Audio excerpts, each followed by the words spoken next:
Well, welcome back, everyone, to another episode of Take Flight with Dave, the Eagles fan.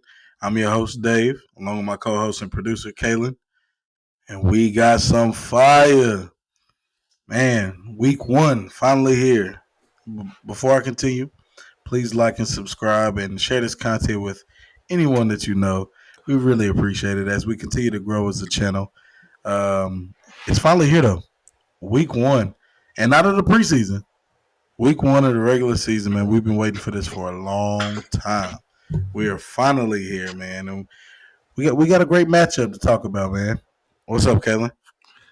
Oh, what's up, Dave? Yeah, man, we're gonna be doing our very first preview of the season. Super excited about that. Obviously, going to be talking some Green Bay Packers, and man, I did a lot of research on the Packers to get ready for this, and I definitely found some interesting things.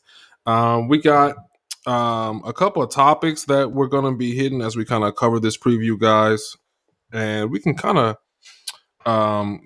jump right into it to get started. But the first topic is going to be just the key matchups. And just what we mean by that is kind of either whether it's, an offensive unit versus a defensive unit or, a star player on one end going against another star player on the other end. We're going to kind of examine some of those matchups in this game to start this episode. So, Dave, start us off with the key matchups that you've been taking a look at. Yes, sir. Man, I think the first matchup, number one, it's gonna start in the trenches. O line versus D line on both sides. We're always known to have a really great offensive line. The Packers definitely had a top five offensive line last year. We'll see, kind of what it's going to look like with some of the pieces that they lost over there. And people are probably saying the same thing about us with, excuse me, with us losing Jason Kelsey and then having to find a new right guard. So I'm sure they got the same questions as we got about them. But the number one key is getting the run game started so that offensive line work. And then because I think both teams are going to want to start with the run and then play off that with play action passes. So if you can initiate the run game, then you won't be able to initiate that play action pass game. So I think both teams will be trying to do that. And so another thing is, I think Jordan Love played pretty good against pressure last year or whatnot. But just like any other quarterback, man, you move them off the spot. You got pressure all in their faces. I think that they're not as good as they are in a clean pocket normally. So that's why I'm saying O line and D line, I think, is the main key for this matchup. So whoever wins in the trenches, I think, wins this game. Mm-hmm. And the second matchup, Jair Alexander versus AJ Brown and Devontae Smith. Jair is normally a top five, top 10 corner in the league for sure. But we got two studs. We got two number ones. AJ and Smitty. You ain't guarding both of them. And Jair's not one who's known for traveling. Like he doesn't move from side to side. It's like he stays in one spot. He waiting for whoever gonna come over there, and he gonna lock up. That's his plan. But like I said, we got two number ones. You know what I mean? And not to mention Jahan Dotson, but the main matchups is Jair versus AJ and Jair versus Smitty. Because in my eyes, shit, we easily gonna go away from him if we ain't got to attack, bro. I don't think we will. But at the same time, we got two studs who are known. AJ Brown nickname always open, like that's what he does, and Devontae Smith the Slim Reaper because it don't matter how small he is. Like, buddy gonna go get that ball. He gonna go over your head. He gonna try to route you, whatever. So I think we'll still take chances at Alexander, but at the same time, I think whatever matchup Jair is not on will definitely be attacking that. So I think there's gonna be another key matchup to look for. Mm-hmm. The third one, and this one honestly might be even more important, Yeah.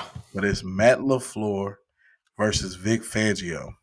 I mean, this dude LaFleur, bro. You remember those stats you were telling me about the scripted plays Oh yeah. for the You want Packers? those? Yeah, give me those, bro, please. So yeah, we obviously know last season Green Bay got to a slow start and they really, got hot later in the season. So, a lot of the stats I was looking at, was the second half of the season and the first 15 plays, teams are gonna always script those and Matt LaFleur being one of the best coaches in football, in my opinion. He really showed that second half of the season that he's got a high ability to script plays. So first 15 plays from week 10 onward, um, the Packers were number one in success rate, number one in EPA per play, number four in yards per play, number four in third down avoidance. Mm. They scored 14.8 first half points, which was number six in the league from week 10 onward, and then they scored 7.2 points first quarter points on average, which is number two in the league. So they have success early on and they get points on the board.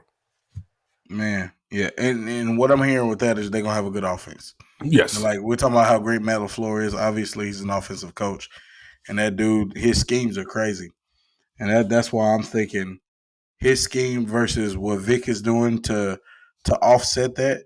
I think that's going to be a big difference, especially because man, the game is in Brazil, so both teams are playing in an environment that they're not used to. So you want to get off to a good start, So it's like you don't want to have to be in a position where you're trying to claw yourself out of the hole, especially when you don't have the home field advantage. Either team. And Eagles fans travel pretty well, and I'm sure the Packers have a ton of fans out there too. So I can see both fans traveling, but at the same time, it's like we have to make a difference early on and then get them off of their scripted plays, get them off of what it is that they expected to do early, and then see who adjusts better. So yeah, man, I just think that matchup is going to be crucial for us to win. Plus, I mean, it'll be our first time seeing what Vic has on defense, at least with this unit. I mean, we've seen him a little bit with Miami, with Denver back in the day, but I want to see with this unit and see what you do, see what he does with the pieces. So I think that matchup is going to be very crucial. But yeah, Yeah. So those were all good. I definitely like the O line, D line. I think that's going to be very important. I think that the main thing that I'll be clocking in this game, Dave, is probably the LaFleur Fangio match. Like I said, I'm really high on LaFleur and what he's been able to do. Kind of engineering this offense. He's really important to what they do. And one thing that was interesting about the Green Bay Packers is the only player that's even getting paid on the offense is Josh Jacobs, who is coming off the worst season of his career. Um, get this, the receivers. So this is their positional spending. They pay their receivers the least out of anybody in the league. Their entire mm, receiving core is making a total of $11 million. they on those rookie deals, huh? All of them, yeah, all of them are rookie. Yeah, so they're making Young $11 million across the receiving core, but the receiving core is pretty potent. They have a kind of a committee thing going on. They don't necessarily have like a true number one, but a lot of their guys hmm are playmakers, and they're just really good athletes. Overall, on offense, the Packers are 31st in positional spending. All their money's on the defensive end. They're third in spending on the defensive side. So I think that kind of shows you how much Matt LaFleur is getting out of these young guys who are talented but aren't necessarily blue chippers necessarily. So I think that LaFleur Vic Fangio matchup is definitely going to be important. So going to be tracking that. The next Yeah, topic because we have for you guys. Oh, did you want to add anything else, Dave? no, I was just gonna say yeah, because I don't see them being able to stop our offense, Mm-hmm. but I'm really just curious to see what Vic can do versus Lafleur because Lafleur's offense I think is gonna be top tier just like they have been. So Yeah, I would hmm definitely agree. I would have them probably in the top 10 offense this season, but we'll see how that works out. The next thing we have for you guys is keys to victory. This is going to be the things that the Eagles definitely want to accomplish in order to win the game. So, what are you seeing here, Dave? number one, we got to stop the run. I mean, you're talking about how they've added Josh Jacobs. I think Josh Jacobs is still a really good back. Hmm. I mean, as a longtime Raiders fan, bro, I think you can speak a little bit more to how good or bad that offensive line was for the Raiders last year in comparison to years prior. Just as a Raiders fan, I'm personally kind of out on Josh Jacobs. He Mm, Derrick Henry's the only guy we've seen like get what is it like that 400 touch mark and like not fall apart. mm. The season before last, so 2022 was the year Josh Jacobs I believe led the league in rushing, and he got a ton of touches that season. Mm, And predictably, the next season, we can put it on the offensive line. Jimmy Garoppolo stinks. Josh McDaniels is a terrible coach. That's all well and fine, but I thought it was pretty predictable that Josh Jacobs follows up his too many touches season with a terrible one. So I'm kind of mm, out on him, to be honest, but we'll see what he okay. has. So I mean, I don't know. I like Josh Jacobs. I mean, I've always liked him. I guess since he came out. So I mean, as someone who didn't have to root for him on my team, I think it's a little easier for me to. He's replacing a big Yeah, deal. I was a big Adam Jones guy. I think he's Aaron like, Jones. oh yeah, excuse me, Yeah, yeah. yeah. Adam, I always confused Adam Pac-Man Jones, the corner. Pac Man. Shout out to Aaron Pac Jones, Aaron Jones. I was a big fan of his. I think he was a really good back. So Man. I think it's going to be tough shoes to fill for Josh Jacobs. Yeah, and I think it would be a little easier of a transition if they didn't lose like they lose Bakhtiari. Mm, Who else they had lost?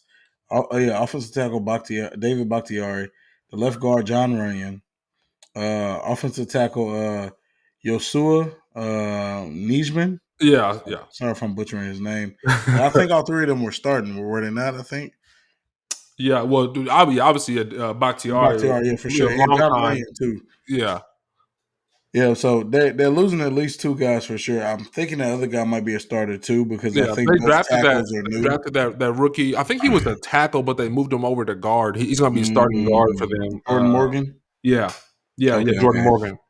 I got you, I got you. But yeah, so I think if their offensive line was a lot better than what they are coming into or whatnot, I think Josh it would be a seamless transition.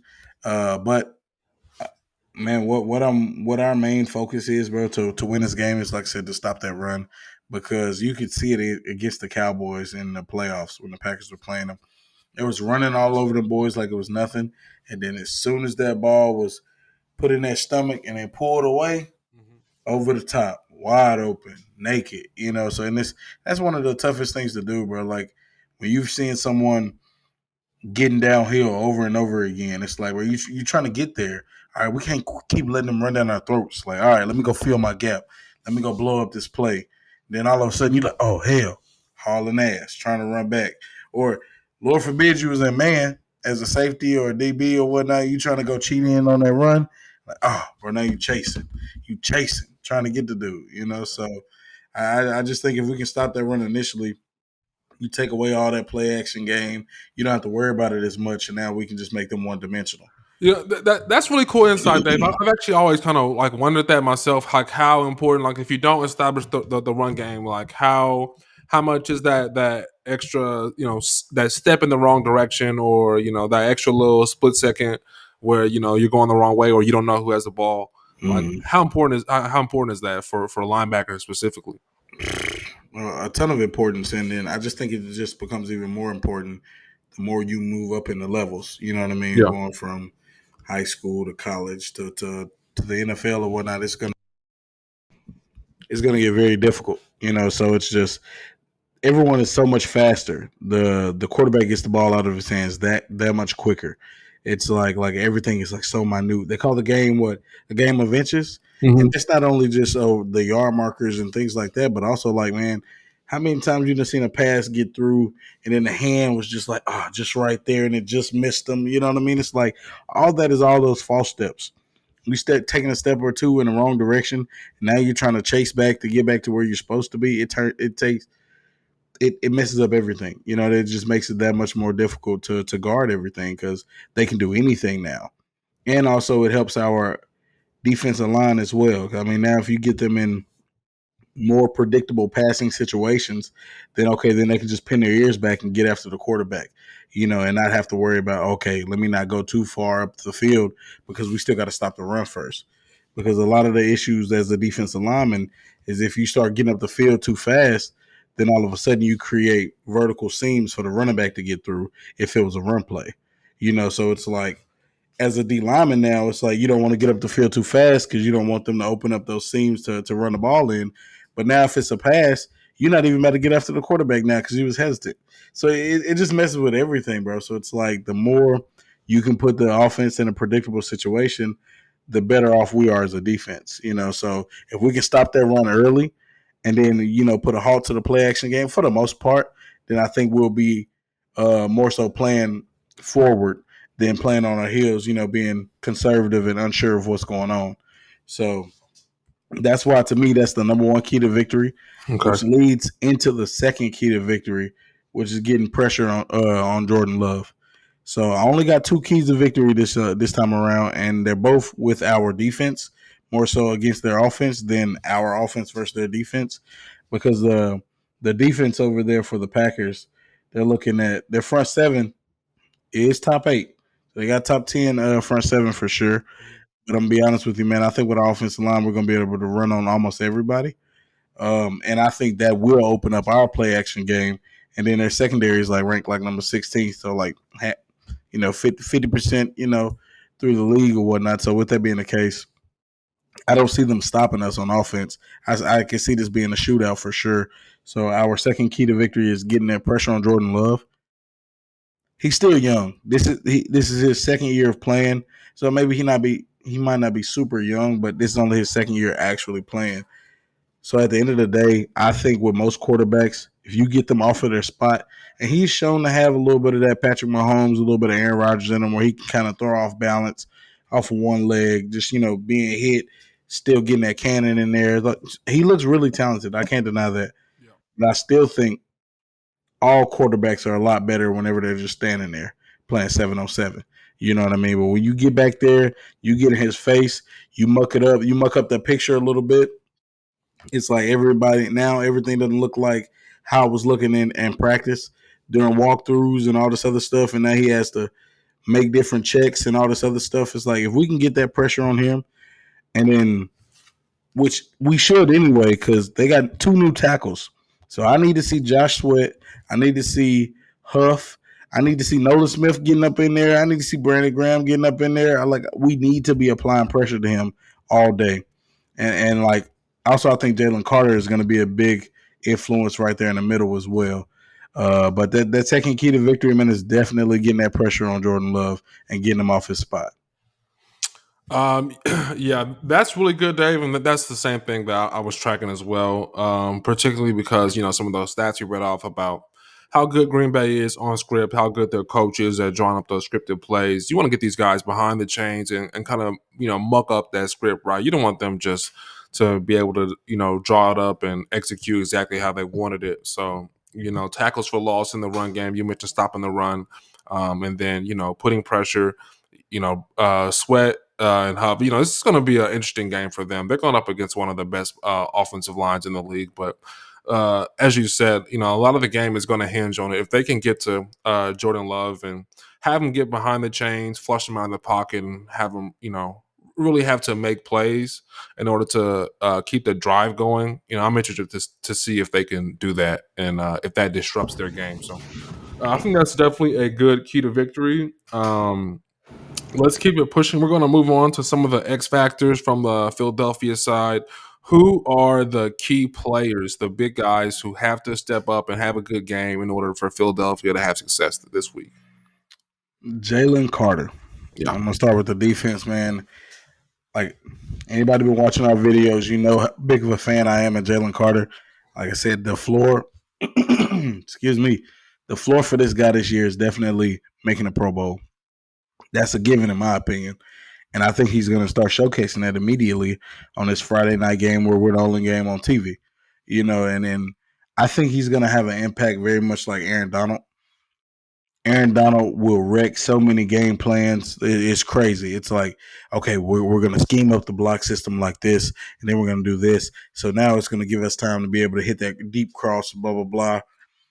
All of that is getting mucked up as soon as somebody gets slapped across the head, bro. Then, oh, shoot. Now you getting by, bro. Now I'm right there in Jordan Love's face. You in his lap, and he turning around from the play action. Didn't even see you. I think we're going to see a lot of that. Like, I think Jalen Carter has he's the catalyst of us mucking up that scripted those set of scripted plays. So it's like with him, I think that's where we start getting in those situations to where now we don't have to worry about as much of the play action because of the fact that Jalen Carter is kind of wrecked shop. Him and Jordan Davis sitting there stopping the run, like plugging up those A gaps, plugging up those B gaps right there in the middle of the offensive line. I think if they can go ahead and wreck shop, mainly Jalen Carter, if they can wreck shop right there, that's going to prevent them from doing all the things that they want to do. So I think them and honestly, I'm gonna say our linebackers are X factors too, because I am afraid of what it's gonna look like with us stopping the run. That's like my one part that I'm truly nervous about. I think our DBs, like especially like the young guys, I think they're gonna take a really large leap, like really early on, like trying to guard these receivers that Green Bay has. Like you said, it's a plethora of them. You know, like they don't have like just one guy, so it's not like okay, we're just gonna lock down him. Nah, man, they got a bunch of young athletic dudes who can all catch the ball, man. They're all really great. But I think if we can stop that run, so Jalen Carter in the middle and our linebackers playing up to snuff, playing better than we played last year, I think that making them one dimensional is really going to help us out. So that first X factor, I'm gonna have to say is Jalen Carter. Number two, I'm gonna say the linebackers. Nobody specifically, but Jalen Carter for sure, right there in the middle of the D line, and then the linebackers. Next, I would have to say our offensive line unit. I want to see what Cam looks like at center. I know he was our starting right guard last year, and I think he played pretty well. But also he was right in between two Hall of Famers, Kelsey and Lane Johnson. So maybe that makes it a little bit easier to play well. So we're gonna see what he does at center now, and also right guard. Having Becton as our right guard now, that's definitely a question mark. We got to see what that looks like versus actual other NFL teams. So I would have to say my second X factor here is the center and the right guard specifically. I feel like we know what we got in our left guard, our left tackle, and our right tackle. I feel like we know that these are guys who, a couple of them perennial Pro Bowlers. Another one of like, in my opinion, bro, top 7 left tackle in the game. So I know what we have in those guys, but right there in the interior is what scares me because if we can't get that run game going, then what do we look like? You know what I mean? It's like I don't want us to be one dimensional either. So I think the second set of X factors is that O line unit. Then number 3 that factors right into Saquon. I think Saquon is going to be extremely important, and I say that to say the linebackers for Green Bay are really good. I like Quay Walker, and I like the guy that they drafted, Edgerrin Cooper from Texas A&M. Hey, yo, school. And then so like, bro, that was a guy I wanted us to draft in like the second round if we could have grabbed him. Now I'm not upset with us grabbing Cooper DeJean. Shout out to bro, but Edgerrin Cooper, I think, is going to be a stud. He's going to be a really great linebacker. He's extremely athletic, very big, very lanky. And I'm saying Saquon because of the fact that I don't think that Jalen runs for as many yards, you know what I mean, on scrambles, on pass plays, and things like that because of the speed that Green Bay has in linebacker.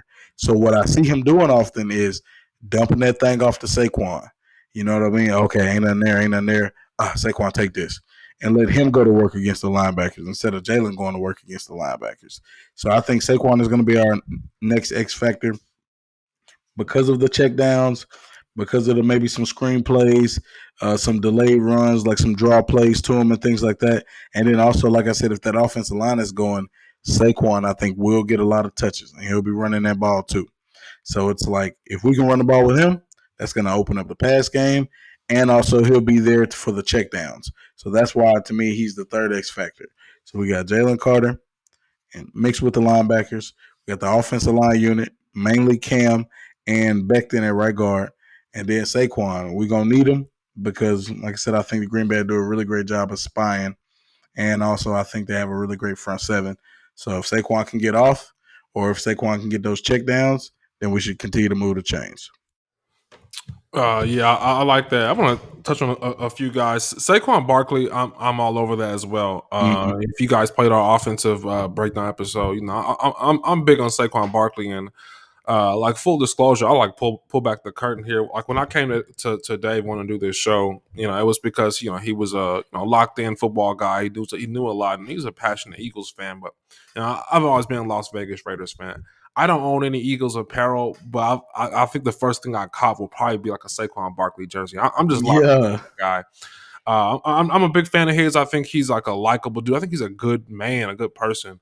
Excuse me, and I think he's well respected amongst media and players alike. And think he's going to have a big year, and I think it's going to start week one. And I'm big on getting this guy the ball in space. I know he can run between the tackles. That's fine. They'll do that. But like you mentioned, those little check downs and screen plays, get that guy the ball in space and let him go to work because I think that's just what he does. So I'm excited about that. I thought it was interesting. You mentioned the Cooper DeJean stuff.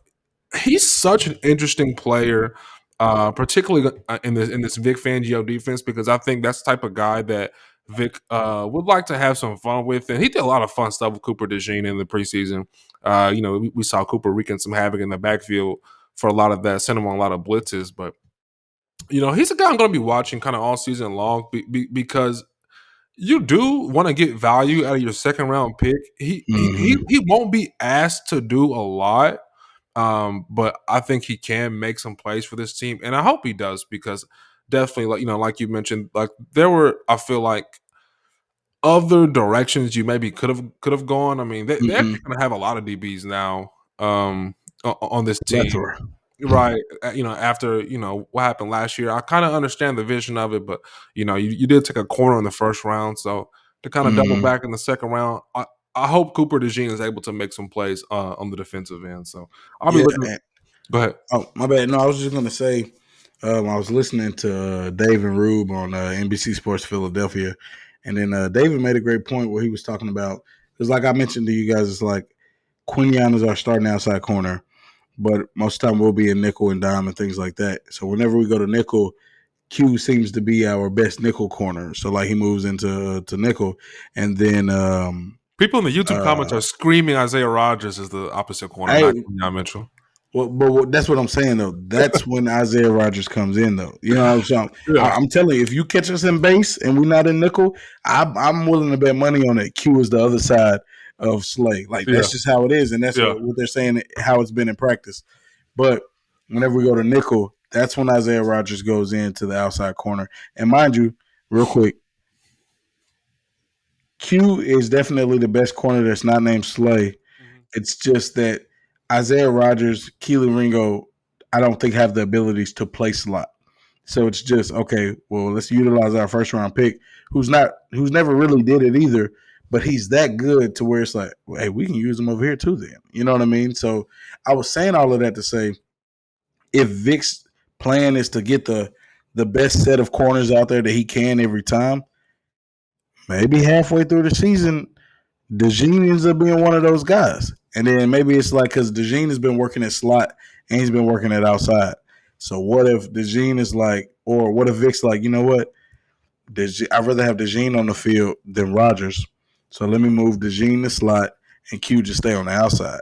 So I think there is a possibility where we do see a little bit more Cooper DeJean than we expect. I think he'll just kind of come in, excuse me, in spurts from time to time, but I just don't. I think if he is going to end up being a true starter, it'll be towards the latter half of the season than like early on. And then I know a lot of people are clamoring about him playing safety, but they've yet to have any safety reps for him. You know what I Yeah. mean? Like I just don't think they're No. going to add a third thing to his repertoire. Let's let him get good at one of these two things first. So. Yeah. But I think we do end up seeing him out there if Rogers struggles. I don't think they're just going to throw Keeley out there. I think they'll throw Cooper into the slot and then move Q outside. Yeah. Yeah, Mm-hmm. Either way, I think he's a player. I think we'll be tracking him kind of all season Yeah. long to Yeah. see what kind of season he's having. Then lastly, before we move on to the next topic, I just wanted to mention Cam Jurgens. If there is such a thing as a pressure packed game or season for an offensive lineman, like it's got to be. This is it. This is Game one. probably the most pressured Brazil. offensive lineman has ever faced. Like people are kind of looking at this and saying that Travis Kelce was uniquely talented as a center in that his loss actually would affect the Eagles' offensive line in a way that's unique. So Come on, Jason. yes, yeah. Did I say Travis? Yeah, yeah. Yeah, I yeah. meant to say Jason. The good looking sometimes black guy brother. Okay, yeah, but yeah, looking at Cam Jurgens to have a Mm, good season, hopefully. man, I Cool. hope so. We're gonna Yeah. need that. We're gonna need it. Cool. Let's keep it pushing. The next thing we wanted to talk about before we get into some final prediction stuff is the gambling. Some gambling lines. So I think Just give me my money. I think we had it at 1.5, but I'm gonna use the ESPN number. Okay, what they got, bro? What's the line? Give me 1 second. I think it's 3.5. Mm. It We is favored about 3.5. sorry, it's 3. The spread is 3. The Eagles are Ooh, favored. And ooh. this is Okay, ESPN bet I'm looking at. okay. ESPN bet got us favored. What was it? You said was it 3 or 3.5? It was 3. 3. Or the spread is 3. Money Mm. line Green Bay plus 125. Got you. Okay. All right. With 3, I got us taking this. I'm gonna take the spread, bro. I think we cover. Um, I see us winning by not a bunch. I think the game is actually gonna be pretty close or whatnot, but I do think we win by at least 3. Um, if you can try to buy a point, you get to 2.5. I think that'll be a little safer. But I do think that we can cover the 3. I think this game comes down to one score towards the end. So we should at least win by a field goal, if not maybe like 6 points or so. Um, yeah, man, I just can't see them stopping us. Like we're gonna put up a bunch of points. We're gonna talk about the total points as well. But I definitely see us covering that spread. I don't see us losing this game. So winning by 3 points should be pretty good. Yeah, and pardon us. I don't know what all the necessary like precautions are, but gamble responsibly. Never gamble where you're not willing to lose. What he said. What he said. Coming from the um, non-gambler. cool. The right. I'm not a gamble guy, but I do have to talk about it. The total of the Yeah, game was 48.5. How did you see that one? man, I'm taking the over, and I'm taking it 7 days out of the week too. I was looking at something on I think NFL Network where it had like a bunch of I want to say 6 to 8 different people like picking the game. Most of everybody had us winning, which is cool. But the scores were kind of low. It was a bunch of like 20-24s, 21-25, like whatever, But I actually see it going over the 48.5 because I'm not 100% sure that we're going to be able to stop them while we're on defense. If I'm being honest, you know what I mean? It's like we read off the stats of what their offense was doing over there over the last like 10 games of the season or whatnot, or last 7, 8 games, whatever. But reading off those stats, man, I'm just like, dang, them dudes was world beaters. Like that boy Jordan Love was balling like he was Kobe out there on the football The field though. Like, the offensive line for the Packers being number 2 in pass block win rate was mm, the stat that kind of scared me. Like, if you can't get, I mean, Jordan Love's talented regardless, but if you mm, can't get pressure on that guy, he's gonna cook you. mm. No, I feel you. You're right, bro. Like I said, you're gonna have to get him off his spot. You That's why, have like I to, said, that was definitely one of my keys to victory. We're yeah. gonna have to get pressure on him, or he gonna torch us. Like I mean, I think him taking that time behind Aaron Rodgers, I think he learned a lot. And then looking at him play, he looks like he did, and he looks like he was worth that first round pick that Green Bay had drafted him with. Oh yeah. So you know what I mean. So it's like I definitely see this game going over because I don't see them stopping us. I think we're gonna be putting up points too. Like you know what I mean. I legitimately think we're gonna have a top 3 offense in the league. I got Jalen as my MVP, so I just know he's about to put up 2, 3 tubs, almost 300 yards passing, maybe get about 30 yards rushing a little bit. Like I said, I think the linebackers over there are gonna be a little scary, but I think this game goes over. I can see any scores around 28 points to 31. I could see 30 to 24. I don't know. I could just see anything like that. I think both teams score at least 3 touchdowns and probably at least a field goal on both sides too. So that gets us to what about 42 points plus 6. That's 48. That's the under though. but I see it going a little bit above that though. Hey, but you know me, whenever it comes to gambling, if you can try to purchase that half a point and a half, definitely do. In this situation right here, 48.5, I like the over even more if you can get it to 47. So if you can purchase a point and a half and you get that 47, I think that's a little easier to of a mark to hit. Me personally, I'm going bold. I'll take the whole 48 and a half because I actually see the prediction going. Can I slide right into that, bro? That cool? All right, Mm-hmm. cool. So I see the final prediction becoming a win for the Eagles and us winning 30-24. I see it coming down to the wire to the point to where it's like we're going back and forth. They scoring, we scoring, we scoring, they scoring. And then it's about 24-24 towards the end of the game, probably about a minute left or so. And then Jalen takes us on an amazing drive like he does because he's the comeback man. He's very clutch. He's anti-Dak. He's going to do his thing. He's going to put up the numbers whenever you need him. He's going to come to play when you really need him to. And I think we end up with a walk-off touchdown with no time left to where we don't even kick the PAT and we win 30-24. Hmm. Yes, sir. That's what I got. Okay. That We sounds go good. 1-0 to start the season off. You I gotta like love it. that. I like it, man. Yes, sir. I definitely cannot wait. I mentioned before we hopped on, this is this little extra week that they have to prepare. I'm glad they have it. I feel like sometimes the start of football season can be a little brutal for offenses as guys are kind of out of rhythm. But hopefully, we see a better start. But this way is brutal. It's brutal, man. I cannot wait for Philadelphia Eagles football. I can't wait for the Eagles to shut some of these pundits up that have been getting on my nerves. Shut your ass up. Man, I feel like guys are just not looking at the roster. Man, look at the roster. How is this not the best roster in the division? Like How? what, bro? If not the league, I'm just saying. I mean, it's obviously we ain't got Patrick Mahomes, but look what else we got. You know, we got a lot of Well, pieces, bro. I would say there's probably going to be at least two teams that are top 10 offense and defense, which I don't think the Eagles. Touche, touche, I touche, don't think I don't think the defense will be touche, top 10. touche. We're gonna see though. We're gonna see though. Maybe we Yeah. might shock the world. You know? It's all about the record. And as you Yeah. called it, you have the Eagles going 14-3. 14-3. From our previous episode. If you didn't check out that previous episode where we went through the entire Eagles schedule and predicted every game, I would definitely suggest going to take a look at that. Go cop that. But this was our very first preview episode. I think this is about what you can expect going forward. We'll obviously be tweaking things and just getting better as we grow as a YouTube show. Don't like to say podcast. You can't find us on Spotify or anything, only on YouTube. As of right now, we are a YouTube show.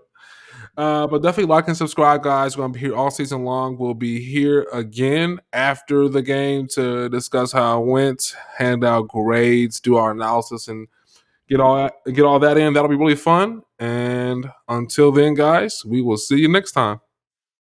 Peace.